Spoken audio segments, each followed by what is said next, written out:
right,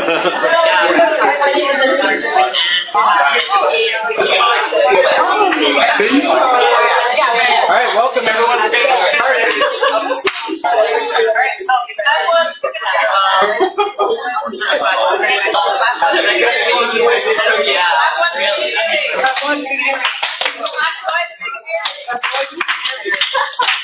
I can hear me. Clap 3 times if you can hear me. Clap. Never mind. Done. Okay, welcome. So come on in if you're on the outside. We're going to get started. There'll be lots of times for chatting. This is the format of the day is a little different than your normal workshop, so I'll go through that really quickly. But just know that we're going to condense some of the talking presentations in the morning, and then there'll be lots of time for mixing and chatting. So don't feel like you're going to miss out on a chance to chat and network. So I was told not to wander away from the mic. So welcome. My name is Greg Gerhardt. I work at the State Water Board. I'm the Director of Information Management and Analysis at the State Water Resources Control Board. So I'm helpful. I also just like to say I'm the Chief Data Liberator for the Water Board. Explains my role a little bit better too. So you're here at the Trash Data Dive, the first one. We're hopefully going to do this again, especially with a number of people. This is amazing. We actually thought we'd have overflow, but it's full. But it's amazing that you're all here. So thank you all for making the effort, especially on a bad air day. So I am going to run through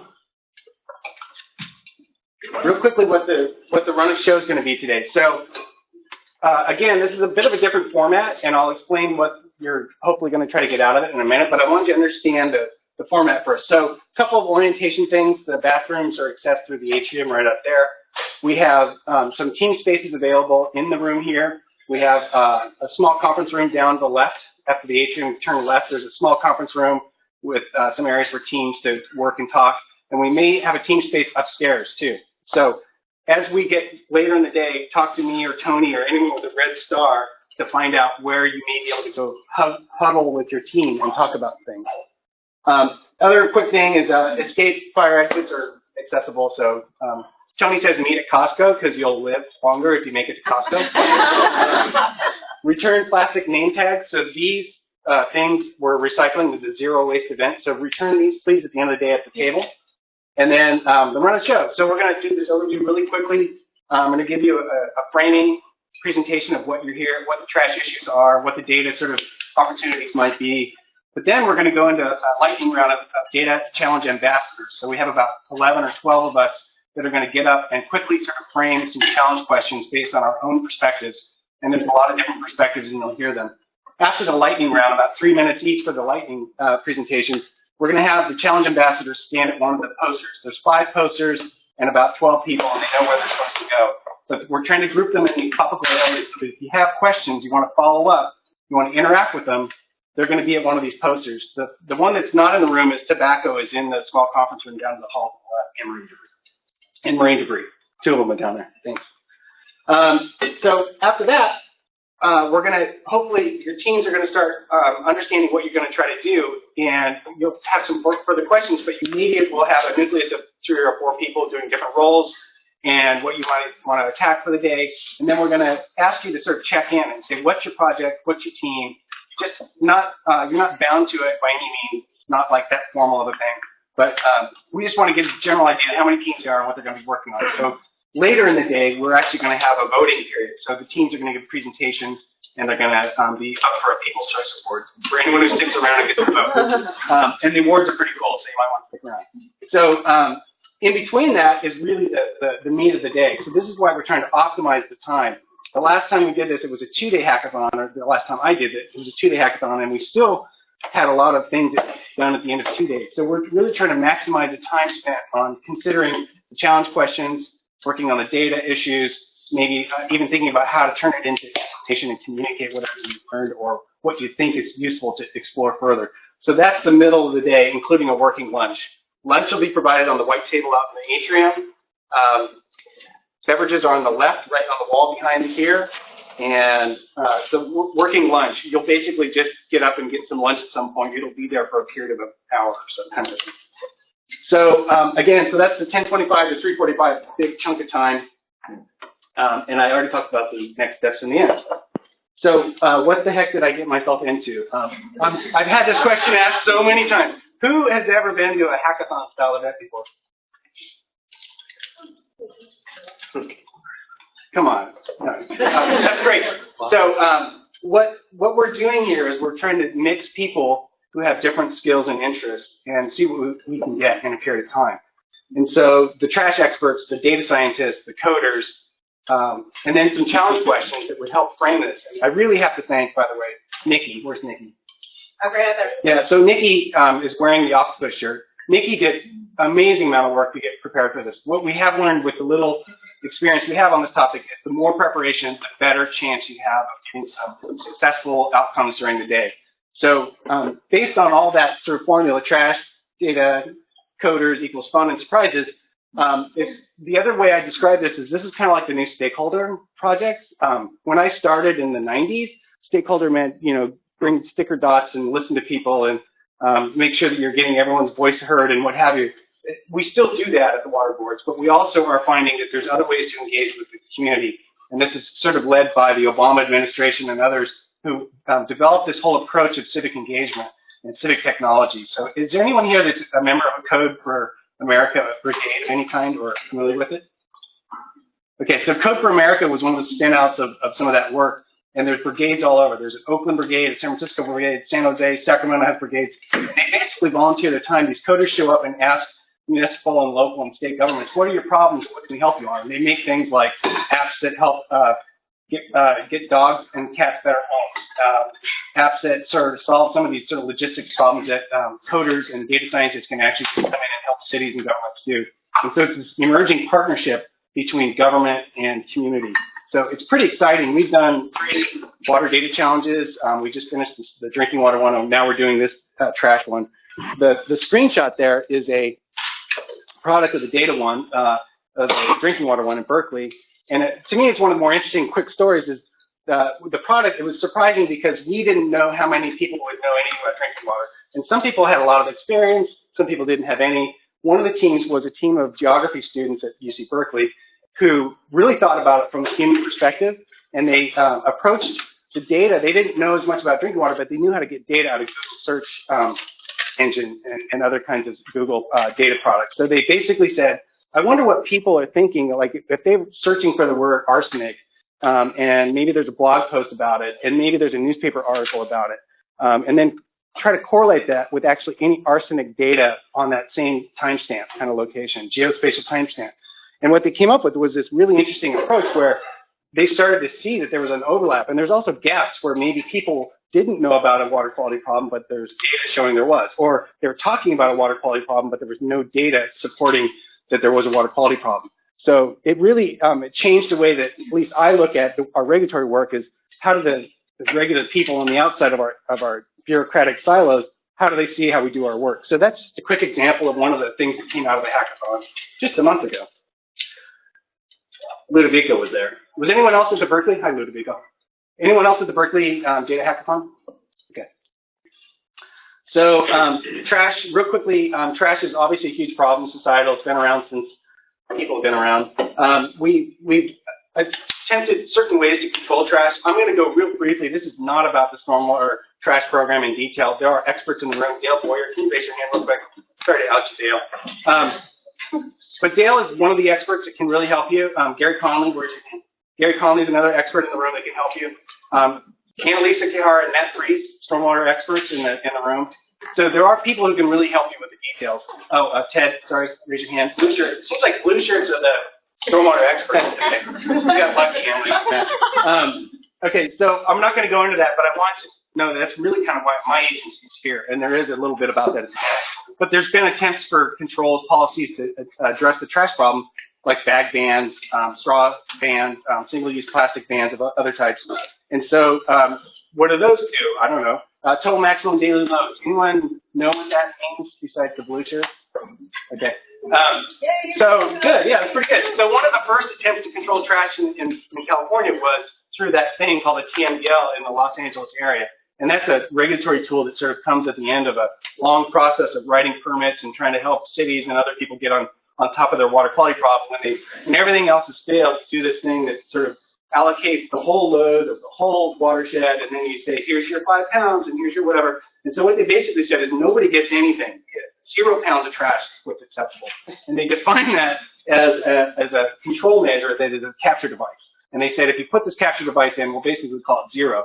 And it's 5 millimeters or bigger. So these things started in LA as things that were put on the streets and the curbs and the gutters to sort of collect the trash before it made it to its waters. So that's a historical sort of milestone that helped build to the next one, which is the statewide plan amendments. We have these water quality plans. It's better called just a trash policy. And what it does is it takes that same approach that LA and those 5 millimeter bigger, and it incentivizes it into a policy. And it really provided two options. So one option was do like LA was made to do and put in full capture trash everywhere you have high generating trash in the cities. And then a lot of people said that did not work for us. And so as we were developing this policy, we had to develop some options. And track 2 is really like a combination, a hybrid. So you have to do a plan of do as much as a high generating capture as you can, but also do some other things that make an equivalent amount of trash reduction. So you can imagine that the equivalent amount of trash reduction is a formula. The formula is go into a background assessment or a baseline assessment of how much trash you think would be present in your area and therefore might be reduced by a full capture system. And then annually or at some frequency, you'd be monitoring to evaluate how you're doing with that baseline number.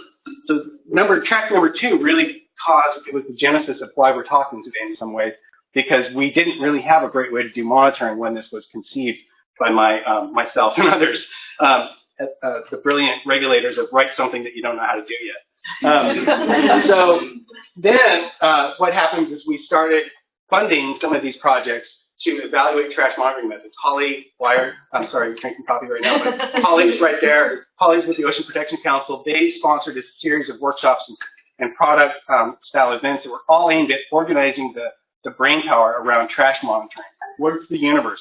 What kinds of monitoring methods exist today? So they were looking at things like cleanup efforts, people who go out and tally sheets and at cleanup efforts and figure out what kind of trash is in the creek or on the beach or something like that. They're also looking at people who might do more traditional sampling methods of trawling or staining and things like that. They're also looking at maybe some alternatives that relate to artificial intelligence, which we'll talk about later too. So they have a product and they have a process underway that is wrapping its arms around trash monitoring methods. At this conceptual model workshop where we started thinking about what are the big pictures and answer questions about how you ask questions about trash and what does your data look like, what does your data look like, that's Steve Weisberg doing a really good job of doing the hand thing that I'm trying to do. We had I had an epiphany about a lot of this is really going to depend on that sort of data standard, data integration zone. It's the data ecosystem that really matters, because depending on how much work you have to do to get all those different methods to speak together, it's going to affect how well you can tell stories. So I was really obsessed, and still am, with that sort of data zone of the monitoring methods. And they're luckily focused more on the protocols and what's the appropriate way to document and do all the other trash monitoring stuff. So what came out of that meeting was a series of management questions that we already sort of knew. These are big, high-picture management questions. How much trash is there? What rate is it changing? Where is it coming from? Whose fault is it? What's working with our interventions? What's not working with our interventions? And then maybe what's the cost associated with different styles of reducing the trash? And we also recognize that there's a habitat or a matrix kind of a problem of understanding the questions in context. So sometimes people are focused mostly on receiving water. Some people are looking at the landscape. Some people are looking at the sort of that transport zone in between landscapes and receiving waters. So we really thought that might be an important thing, and it was captured in the conceptual model. And then the next thing was really just, let's look at methods of interest that people are already using so that we can start refining those and getting those data pieces to start aligning better for integration and storytelling. So this is a busy slide, but it's basically that translation between the management questions world and some of the things that might help you as the teams progress today think about what are the data nexus over to some of these management questions ideas. And embedded in here, there's 1,000 management questions. So even though there's 5 on that last slide, there's easily thousands of different kinds of management questions associated with trash. Here's some really good examples of those nuances later as they refine down into what we're calling challenge questions. So management questions are kind of like high-level regulatory things. Challenge questions are like, what's a bite-sized chunk of something that I can work on that will make progress towards maybe a management question or a series of them. So again, it's I see data problems everywhere. So it's really about the storytelling. At the end of the day, both cities, regulatory agencies, and the public, and NGOs, and everyone else, we're all kind of all in the same boat. We have to be able to tell our story of what we're doing and why we're doing it, why something needs to be done differently or whatever. So that's really where the data comes in, is it starts turning into information that can be used for telling those stories. And then the other sort of aha is that trash obviously lives in various forms of the ecosystem. It changes forms over time. It degrades. It becomes harder or easier to identify or to understand as trash. And then we really feel like these one-day civic engagement things make a lot of progress. So as the trash monitoring protocol project was moving forward, I felt like if we could throw in a one-day sort of deep dive, so to speak, into this data world and the nexus with the people who care about telling stories, maybe we could speed up some of the process. And in other words, not wait a few years for monitoring data to start coming in and start figuring out then that we have problems with our data. So one of the real goals for me today is to get out ahead of that a little bit by diving in deeper. And so here you are, hacking for trash. So that's the end of my presentation.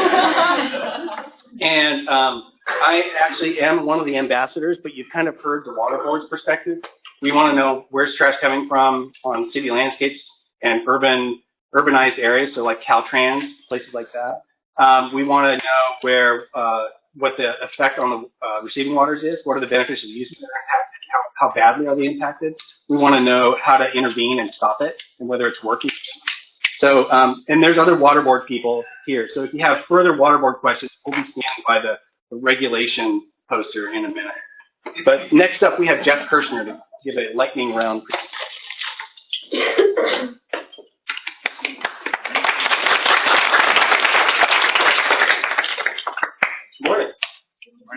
So my name is Jeff, and I'm the founder of Litterati. We are empowering a community around the world to crowdsource Clean the Planet one piece of litter at a time. And through that process, building this global database of litter. Why? Because we believe at the end of the day, community plus data is really what leads to change. So here's how it works. It's a downloadable app for free, iOS and Android. You take a photograph, and immediately upon capturing that photo, there are 4 types of data that are collected. The first is who, the second is what, brands, materials, etc. The third is where, and the fourth is when. And so from that data, we've built this taxonomy that we refer to as COME. It simply stands for category, object, materials, and brand. So an example might be a photo of a Starbucks cup. There's the who, what, where, and when that we just talked about that are instantly collected. And then the category would be coffee, the object is cup, the material is plastic, and the brand is Starbucks. Why do we do this? Because we believe it's the granular level of data that actually leads to the storytelling, which actually leads to systemic change. So a couple of quick examples. City of San Francisco had used pencils and clipboards to collect data specifically around cigarette butts. They wanted to create a tax on cigarette sales. And so when they did this, they came under a lawsuit by the tobacco industry. We were brought in, and because of our data, the city was able to not only defend, but double that tax, which now generates about $4 million a year in annual recurring revenue. In this one block in downtown Oakland, right by 19th Street Bar, a few people from the Litterati community got together and picked up 1,500 pieces of litter, most of which came from Taco Bell. But when we queried the data and took an even closer look, most of those Taco Bell pieces of litter were their own single-use plastic hot sauce packets, many of which weren't even open. That gave the community some content to go to the brand and start a conversation. Third example is in Modesto, California. 5th graders used our technology to pick up 1,247 pieces of litter just on their schoolyard. And from the data, the insight that they were able to glean was that the majority of those pieces were their own plastic straw wrappers from their own cafeteria. So these kids went to their principal and just said, "Why are we still buying straws?" And they stopped. This is happening actually right now. In the Netherlands, a bunch of folks from the Litterati community have gotten together and targeted this one particular brand called Antiflu, which is like an after-dinner mint. And so they picked up about 17,000 anti-flu wrappers and have all the data. They've mapped it, and last week went to the CEO of the company, who has now committed to changing the wrapper from plastic to paper within a 1-year time period. At the end of the day, it all started right here in Northern California, and today the Litterati community is in 115 countries. The one question that I would leave you all with is, what's the non-obvious data points that we need to be looking at? We're all here to think about trash and waste and geotags and timestamps and materials and brands, but what are the other things that might lead to insights that we haven't even thought of? Thanks very much.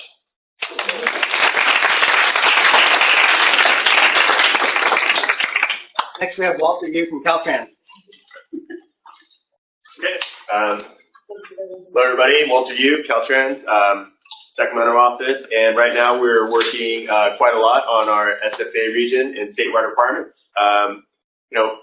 We handle basically all of our right-of-way for highways, ramps, park and rides, so it's a big hot issue. I think we all know anecdotally driving around the highways that there's quite a lot of trash.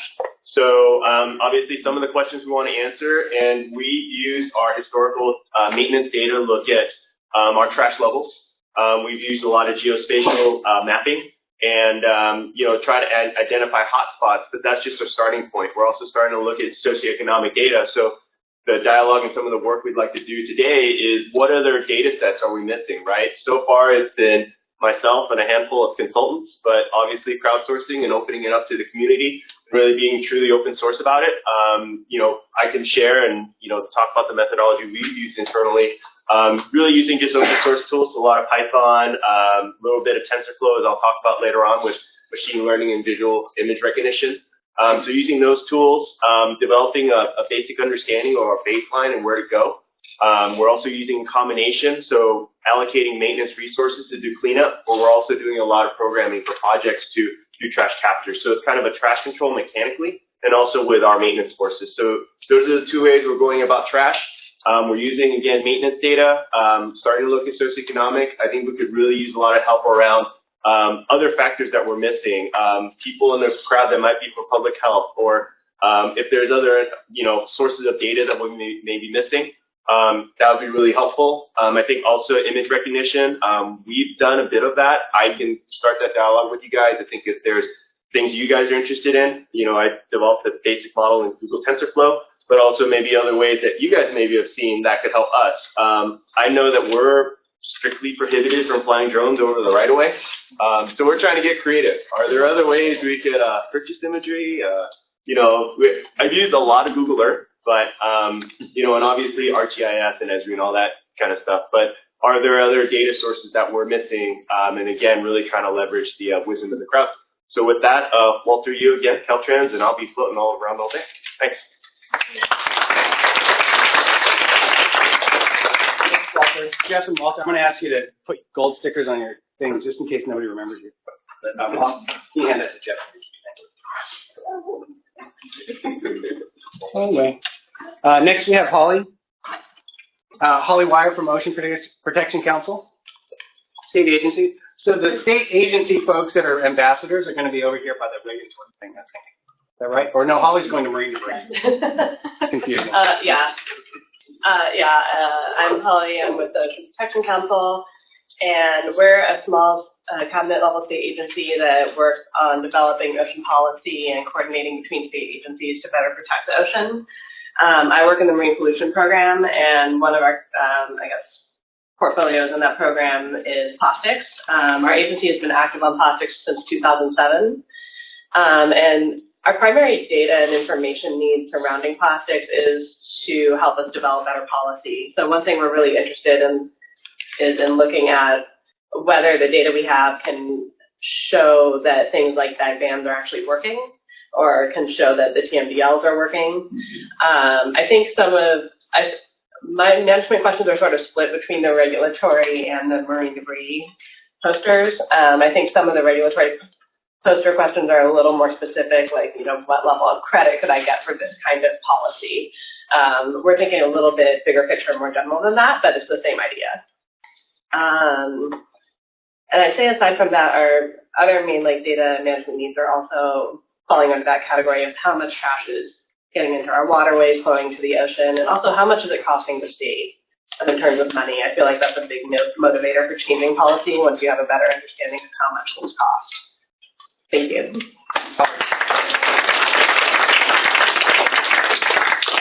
Next, we have April Roeseler. I've said it wrong 3 times.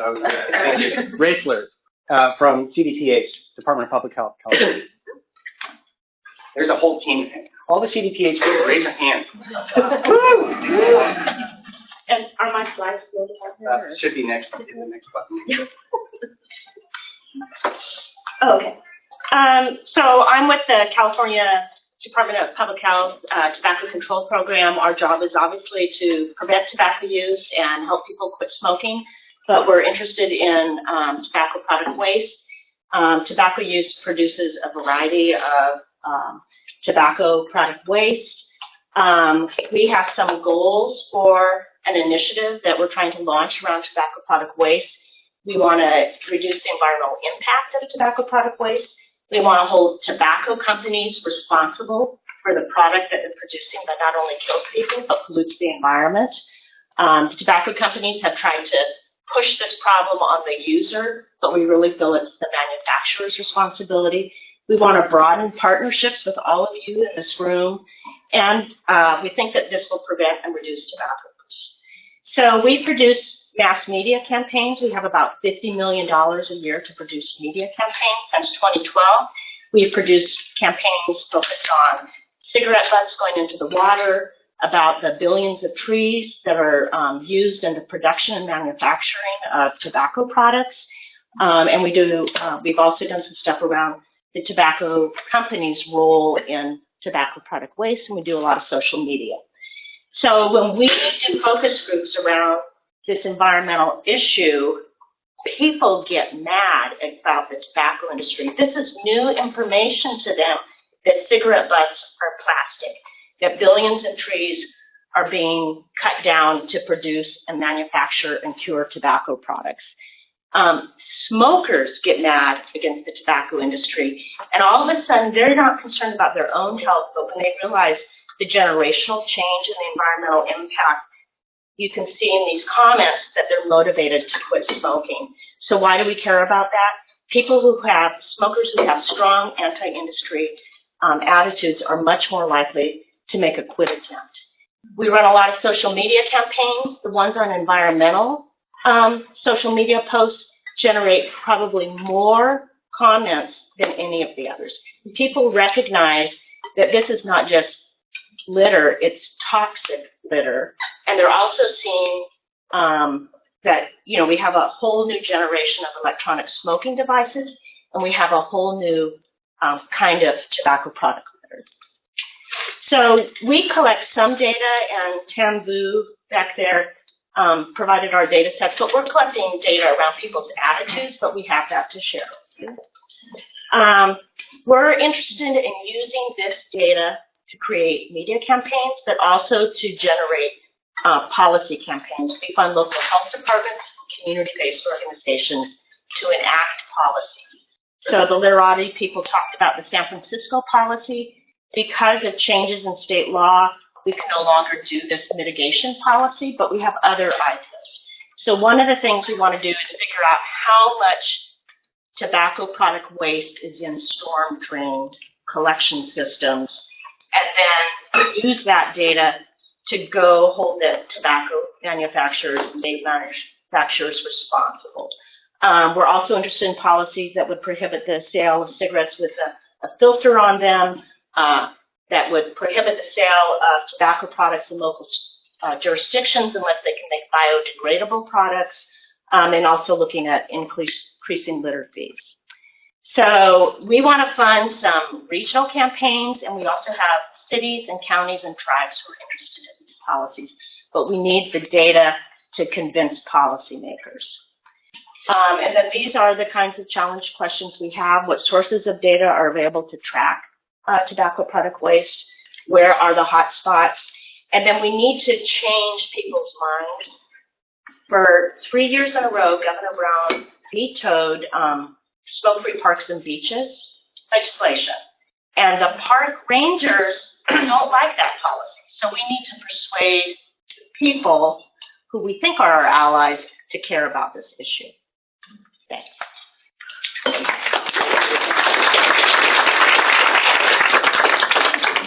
So next up we have Gary Conley from Second Nature, who works a lot with our municipality entities that are doing stormwater permitting.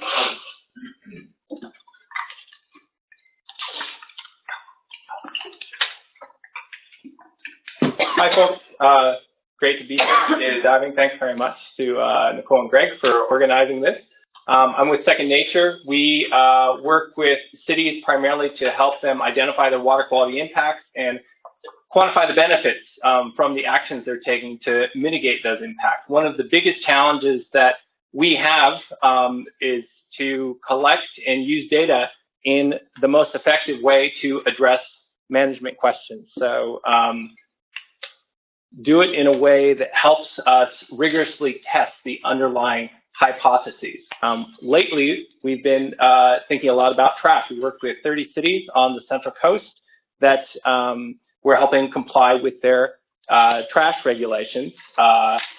Right now, we're primarily reliant on a set of surveys that these cities are doing 2 to 3 times a year. We just don't have that much data to tell stories like Greg was talking about to determine how effective cities are being at mitigating their trash impacts, whether or not things are changing over time, right? So we have the more data that we have, the more precisely we can quantify trash conditions, the greater the capacity is to be able to tell those stories. It's expensive to collect those data. At the same time, we have this army of potential citizen scientists out there in our cities using apps like Jeff was describing, Litterati, that are a great potential source of data. So the question, the challenge that I've come to hopefully find some help here to address is how do we marry these two things together? How can we find a way to leverage all of that interest and potential data collection in a way that we can use effectively to help determine effectiveness progress in mitigating our trash impacts? Right now, we're primarily, the cities are required to demonstrate reductions in trash volumes. So that's a little bit at odds with some of the existing apps to capture trash data that are for use for the general public. But I think there's a way that we can do it. I admit to becoming enamored by the whole machine learning capacity to help us solve this problem. And so one of the ideas that we've been kicking around is there a way that we can capture images and automatically estimate trash volume in that image, in addition to identifying the sources of those trash. Anyway, I'll be around all day. I think we have a lot of talent in the room, and I hope we can make some progress towards a solution like that. Thanks very much.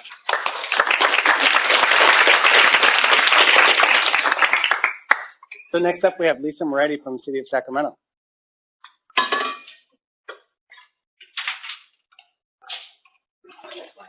No, I do not. So, hi, I'm Lisa. I work for the City of Sacramento with the Department of Utilities, and we are one of the agencies that have to comply with the trash amendment. So we have to decide whether we want to put in the LA devices, the full capture devices where you put something in the ground to capture trash, or we want to do things that are more institutional controls. Do we want to have hotspot cleanup? Do we want to engage our citizens to adopt neighborhoods? What other options are we able to pursue? But what I need to do it in a cost-effective manner. We only have a certain amount of money, and I need to demonstrate to our city leadership that we're spending the money in the right places. So what I'm kind of throwing out in the group is, one, how do we do our surveys in a cost-effective manner? So right now we have people going out and doing on-land visual assessments. Basically, go out and say whether the area is not littered or highly littered, broken down to figure out where our spots are. And we spend a lot of time. We covered 265 miles with a team, just doing 60% of our city in the regulated areas. So my question is, how can we do that faster, and how can we get better data so that I'm not walking miles of clean areas to say there's no trash there? So one of my questions was, how can we link on maybe visual imagery on understanding, whether it's through the machine learning that kind of Gary or Walther talked about, or even correlating ideas about looking at our landscape. I noticed that very green landscaping, so maintained by a landscaper, never had trash. Well, if I could come up with satellite imagery to show that here's where our green landscaping is, we don't need to go to these areas because we have enough data to prove to a regulator, and that's what it always gets back to me. How can I prove to a regulator that I'm doing the right thing? That we don't need to assess these areas. So that's a big portion of it. How do I spend my trash assessment data money very effectively so that we can deal with the trash issues? And then on the trash issues, I want to be able to prove that some of the on-land initiatives, whether it's the litter cleanups, whether it is engaging our public, improving neighborhoods, are they as effective as putting a trash device in the ground? And because that has a lot of time, a lot of money spent building those initiatives, and we have 10 years to comply. So if I spend 10 years building that initiative and in the end I have to put a trash device in it, then we've wasted that money in the city's eyes. So for me, I have those two questions. I want to spend my money efficiently on the assessment so I can spend my money better on getting trash so it doesn't enter our waterways. And how do I do that effectively? And I have a couple of management questions over at the municipal section that kind of specifically talk about that.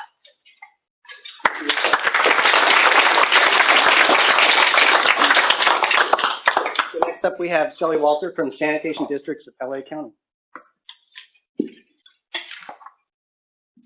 Hi, everyone. So at LA County Sanitation District, we have a long-term ocean monitoring and research program that's gone on since 1971. And in 1994, there was so since 71, we've done quarterly trawls off of Palos Verdes. And in addition to the fish and invertebrates, we also catch trash. And we always categorize the trash. There's a nice spatial component, depth component, really exciting data set. And we also have regional monitoring to compare it to that's not quite as frequent. Our data set is quarterly, and the regional data set is every 5 years. So it's a really exciting data set, and I don't have a whole lot more to say about it.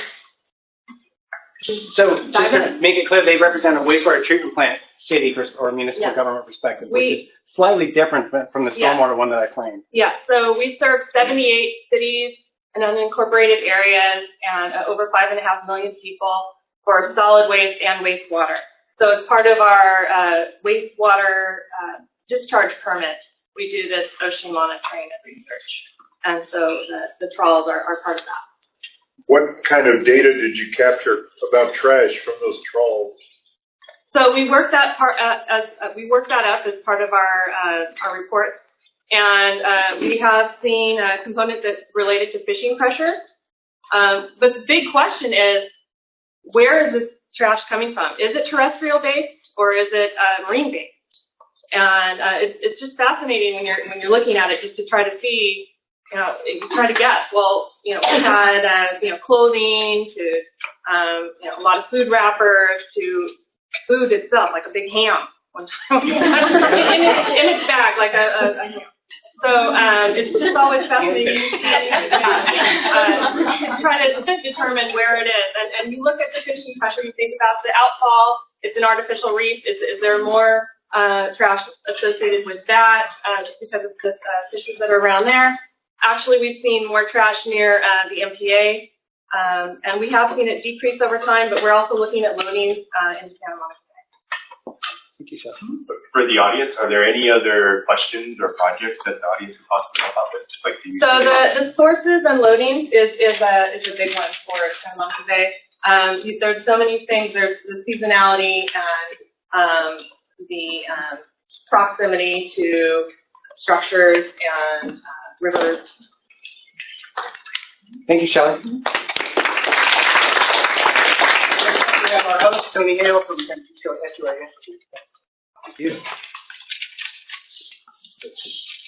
Here. Tony's a power user.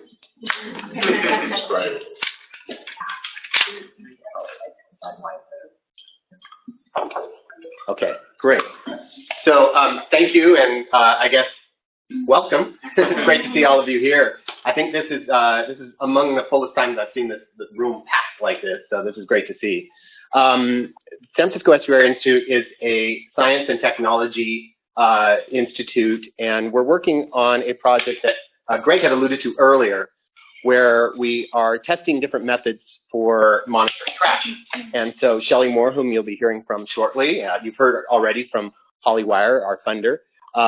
We are working on a project, and it's doing a number of things, but some of the problems are that trash monitoring is highly dependent on location and time. So it moves around, it's ephemeral, it changes over time. Achieving volume estimates from qualitative assessments, a lot of people who do qualitative assessments, is a course conversion. We want to get a better handle on just what goes on when you move from qualitative assessments to more quantitative ones. And then on the ground trash monitoring, as we've heard, we heard from Lisa just now, is very time intensive and very expensive. So what we're doing is we're sending out unmanned aerial vehicles to see what we can see. So here's just a quick example of the same terrain from Google Earth. So you heard Gary leveraging Google Earth to kind of see what's there versus a UAS. Here again, Google versus UAS. So you can see a lot more when you have a 1/4-inch resolution. Here's the marsh that's right outside your window. You can see just some dots, but if you zoom in, the imagery is really rich from a drone. You can see that those are ducks, not dots. And you can imagine there is a object here, which we can characterize as probably man-made, maybe trash. And that's the bigger question after all. Trash is, what we're finding is trash is often more visible from the sky than the ground. There are times, for instance, Pete and I think Pete's somewhere, there you are. Pete is our UAS pilot. So he and I went out into the field, and we couldn't really see much trash from the surface of the marsh. But then when you fly overhead, you can really kind of get down, and you can see a tire there. You can see a bottle there. This is flying at 200 feet over vast distances. And so being able to expand the time density, that you're able to go out in the field much more often and expand the spatial range at a cost-effective way, is something that convolutional neural networks can aid with. Because instead of looking at the images and trying to pick things out by hand, as you've heard from Jeff and from Walther, machine learning is a real opportunity to detect trash, to detect specific objects, that is, have some speciation is what we would use in biology, but kind of like identify different types of objects or brands. And from there, then we can extrapolate the volume. We can also calculate the quality or quality of the landscape. And so the questions that I have for you, the kind of challenge questions, would be that from both a technical and a management perspective, is it most effective to use machine learning to identify specific categories of objects? In other words, I need to know where all the bags are, where all the bottles, where all the straws, to calculate volumes. So how much is the total load of trash as extrapolated from these images? To determine the quality level, that is it very trashy or not very trashy at all? And with all of those questions, we have a trade-off of accuracy, precision, and practical application to address all of these concerns. So we're going to be making progress on this ourselves, but we know that we're only going to gain real traction through partnership with others, and we've been working with a number of you, and we look forward to working more with you in the future. So we'll be kind of meandering in and out of the machine learning area, and you can talk to us then, or we'll be also talking to people over there. So thank you very much.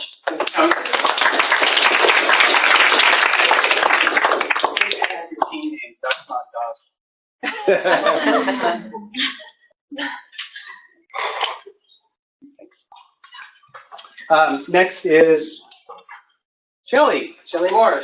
Southern California Coastal Water Research Project, also known as SQUIRT. Yes, we have that funny acronym. Welcome, everybody. It's great to be here. As a research agency, SQUIRT is tasked with providing information to folks like Greg and Holly and Shelly, and that information helps them make decisions. So we're driven by that. And so initially, when we started looking at we actually started looking at it in 1994. We wanted to see what was out there. So we've done a number of baseline surveys, and we've got a lot of information from that. Now what we're looking at is, are there any trends? Are things going down? Are they going up? Are the policies being effective? Are the management practices we're putting in place being effective? And that's all great. We're looking at that kind of stuff, and I'm actually going to show you some examples of data because this is a data group, and we haven't shown any data really yet, so I'm going to show you some examples. But we're also looking for factors that influence trash amounts in different areas. So here's the data part of it. We've been doing regional surveys. Shelly alluded to the regional surveys that we've been doing since 1994. Is the trash problem on the ocean bottom getting better or worse? Well, we've got that anomalous year there in 2003, but in general, it's still going up. We're doing another study right now in 2018 that we'll add another bar. We'll see what's going on. This data is available to you today. It's information on the different types of trash, categories of trash that we found on the ocean bottom as the folks were going out and looking at fish in invertebrate communities. Again, we're looking for factors that influence how much trash you find when you're out in the environment. One of the things we did for our last regional survey was a stream survey, and we found that roads, and Walter's, we talked to Walther about this, that roads really do influence how much trash you find. So the closer you are to a road, the more trash you're going to find, and the more lanes a road has, the more trash you're going to find. So those are some of the questions that we've been asking and coming up with some answers. But this was something that I came up with out of that riverine study, which is something similar to what I hope you guys are thinking about producing today. And that's something that answers a question that is of management concern. This one was plastic bags. We looked at whether or not the plastic bag beds in Southern California were being effective. So I think this data is also available to you. It's got information on tobacco products, different plastic products, those kinds of things. So please feel free to use it. Again, our questions are things getting better or worse? Are there factors that are leading to increased amounts of trash?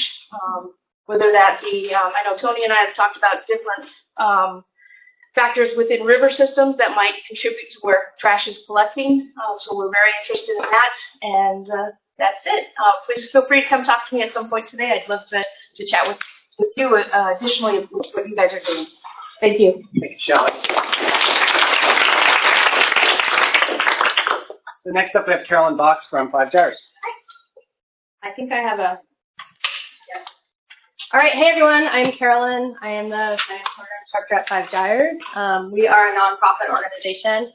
The organization is in LA, but I live in San Francisco.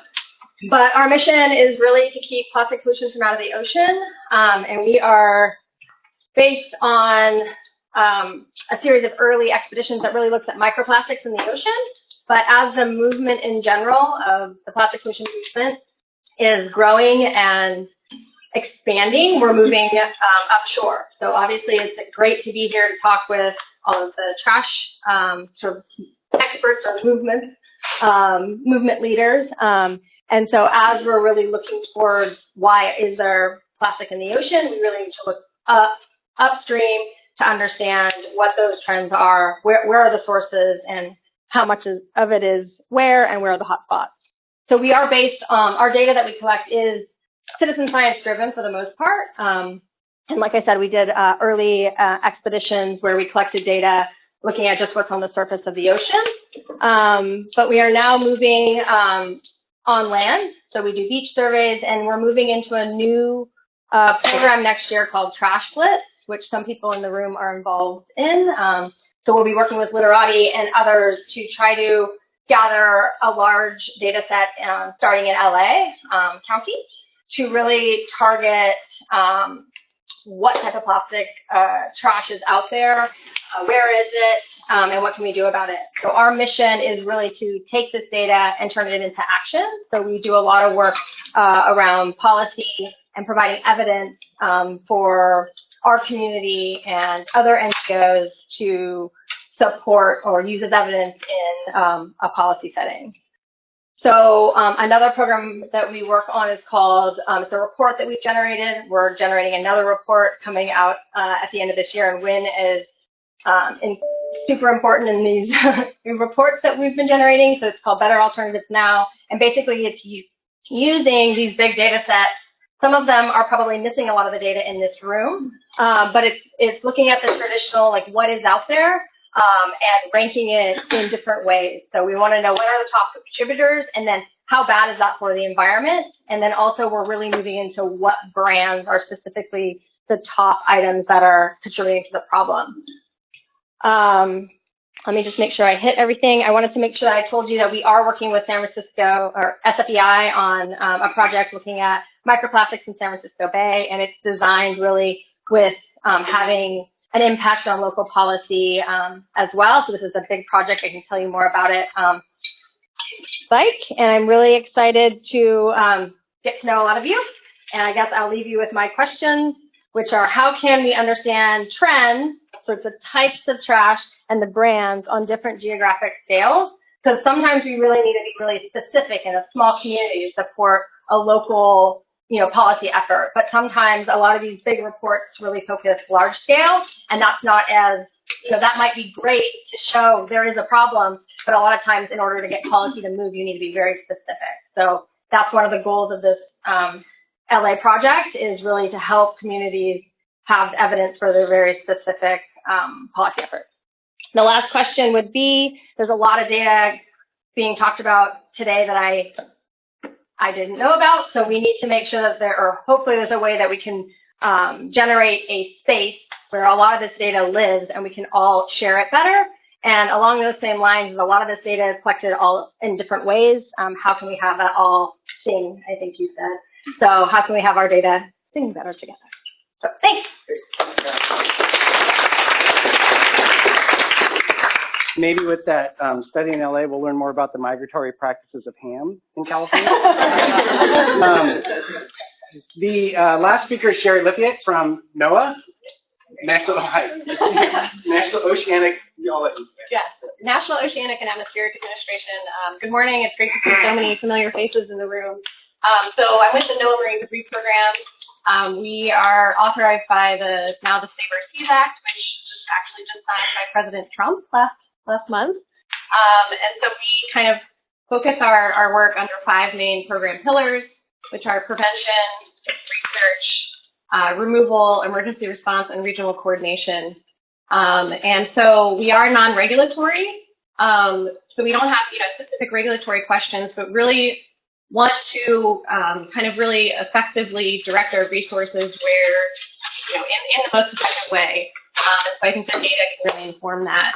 And as part of our research portfolio, we have a shoreline citizen science monitoring program. And so that data from California is available to all of you. And we're really kind of interested in how, kind of building on the work that WIN and Five Gyres are doing, combining these data sets and being able to tell kind of a bigger story about trash in California and how effective are all of these different prevention efforts, which could really inform efforts in other parts of the country. So other kind of challenge questions that we have are looking at how the assemblage or like the types of debris vary across the state. So, thinking about whether there's a higher influence of fishing gear in Northern California compared to consumer debris in Southern California, which again could influence how we address the issue in such a large and varied state. I think I already said kind of combining the data sets to tell a bigger story. And then many people here were involved in the development of the ocean litter prevention strategy for California, which OPC and NOAA worked together and brought a bunch of stakeholders together. And so there were 2 specific actions in there that I think are relevant today. one of which is create a comprehensive litter data set to identify the most common types according to volume, weight, flux, material, product, source, brand, and other units of importance. And then second, analyzing the impact of the single-use carry-out bag ban on preventing ocean litter, and that potentially, I think, could be expanded to straw policies that have popped up. The strategy was published in June. I think I'm in the Marine corner with Holly, and here all day, and look forward to working with many of you. Thank you, Jerry.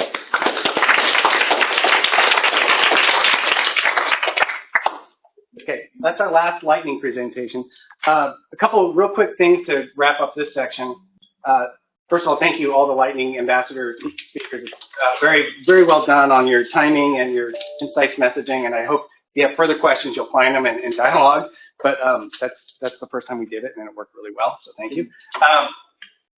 The folks that have red stars are the organizing team, so if you have questions about anything, look for a little red star on a name tag. Gold star is the ambassadors, and if you don't have a gold star and you're an ambassador, they're over here, and I'll hand those out in a minute.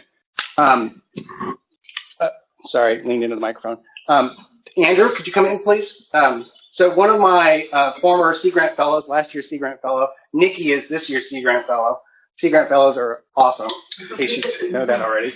But Andrew last year was our Sea Grant fellow, and he worked on a project that was a proof of concept for West Sacramento. He came to me and said, what if we put a GoPro on a street sweeper and pointed it at the curb, and when the curb is empty of cars, they would be able to go by and document and maybe even computer vision and quantify and object identify what's there in the ground. So I was like, that's awesome. Can you do that? And he worked on a proof of concept that did that. We have sort of phase 2 starting up right now with some of my new staff. But based on that relationship, he now works in a different part of the water boards. Thank you. Drew is going to be sitting at a station over there. Can I call it what I wanted to call it? Yeah, okay. So it's Nerd Out with Drew. Nerd Out with Drew if you want. But really what it is he's going to be mind mapping the data models. So he's using an object-oriented interface, and it'll take about 10 minutes if you want, and he'll talk to you and ask you some questions, show you his example, and walk you through what his data model looks like that he's already sort of built. But it'll say what attributes, what kinds of thinking, what kinds of whatever do you want. So it takes about 10 minutes. If he's not over there, free, just find him, and he'll go sit down with you and walk through that. So there's Drew. Gold star for Drew. So thanks. Other announcements. I know it's going to. The people that are going to be at the stations, find your ambassador station. The rest of you, we're actually about to enter into the hacking time frame. We're going to turn the join me off. So those of you online, we're going to come back at around 3:30ish. And if you want to watch the Twitter account, then you can see exactly when we're going to come back live. But we're not going to show the live hacking. Sorry, enjoy the fun. But we'll take a break now, so to speak. But use your time to make a break, but also start thinking about teams, mixing, networking, and finding partners. So the goal here is to match up a certain amount of trash expertise with a certain amount of data science expertise. And so again, machine learning. There's probably going to be a team started called Ducks Not Dots, I think. There's another team that we sort of thought might be working out as a geographic timestamp, a geospatial timestamp kind of an approach where what's all the data that comes out in that geo timestamp, and we sent out a project concept that sort of captured that. It may be that we do a Southern California one with like Shelly's data sets and interest and lead. Lisa may do one in Sacramento area. Did we get, I forget who's coming from Valley Foothill Watershed. Hi, sorry, I haven't met you yet. Hi, I'm Greg. So glad you're here. So she used to be with Keep America Beautiful, I believe. Keep California Beautiful. Thank you. And so they are both in the Sacramento area with different sort of perspectives and data sets and interests. So there may be a way to do it around that. But, matching up data scientists with expertise and challenge sort of guides is the goal. Some of us are going to be roving around. I will not be on the team, so I'll just be walking around trying to help anyone who has questions. So with that, I think we're ready to break. Anything else I need to announce? Nikki? I guess a reminder where the bathrooms are. The bathrooms are out there. There's only one or two, so like there are bathrooms upstairs if necessary. Okay. Code of contact, but we didn't get it up on a slide. Sorry, we talked about it. But conduct yourselves very nicely today, please. There's basic rules of conduct. Be a good human being, please. That's all we ask. Anything else on this team? What about the name tag? Okay, I already said that at the beginning, but again, yes, leave your plasticky bits. This is a zero trash event, so. What time will the food arrive? 12? Yes. So we have a 12 to 12:30 kind of window, but it's really expansive. So like if it gets here at 11:50, and the food will stick around to 1 something. Yes, please be aware there are trash receptacles at the back of this room as well as just outside this door, and there's a compost, recycle, and trash, so please use them accordingly. Oh, I should remember this, but we're going to call people back for a check-in at 10. What did I say? Does anyone remember? 10:30, 10:40, something like that. Let's say let's give everyone a little bit of extra time. So 10:40, we're going to call people back in the room. We're going to just do a quick check-in. How many projects? How many teams? Do people have any questions or need help forming teams or what have you? So back in the room here at 10:40. Other than that, have fun mixing. Thank you, everyone.